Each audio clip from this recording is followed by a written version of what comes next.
nun bul tan than nan tlai to ma mai nin siam katan chuan ala ma deuh emo katlai to ma a hun to lo ti sangin ayam hei hi ril chekadu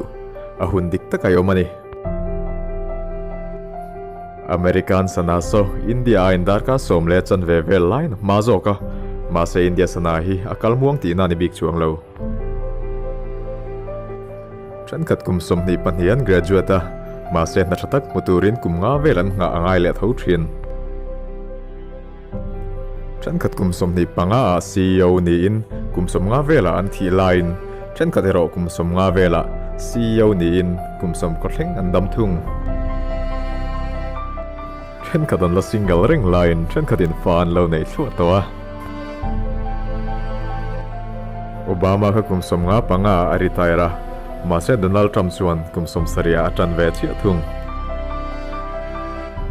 ani na taka chuan tu po mai hi kan ta na hun ruata khanom thawani ivela mi chen kat tekha nanga ya wa ma fal viau angin an lang mai thei chen kat chu nu fual viau ang ten an langang ma se an zawai khan an mani in tlan siak na muala chuan an tana hun ruata Cheu an tlan ani vathikin va musit vak du su an tana hun ruata anoma nangai po kha itana hun ruata chuan yo mekani ma se he hun hi ibo pel chuan atlai lu tukhun ala thleng thei ka soi tumber chu ila tlai lo ala malu tuk hek lo a hun dik ta kayo mani nun hi chu che chuana na a hun dik tak lo chan lamani a hun dik ta kayom tun hi inuna hun sin chia tlak isiam theina tur hun inun thalaute kalsana nun thari siam thei hun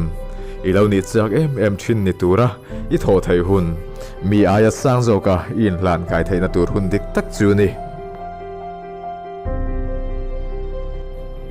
ila tlai lawa I ma hek lo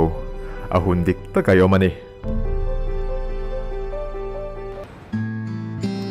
in the vine Kumthar chibei vek ule ka channel hi in lo la subscribe lo ni chon khoi takin subscribe la notification bell kha in lo on mok don ya o chuan lo thiam lo lo hun tem tek lo la lo ka nga voin ni January ni khathi sister nanawi birthday ania chuan chuan karan wi sani happy birthday nanau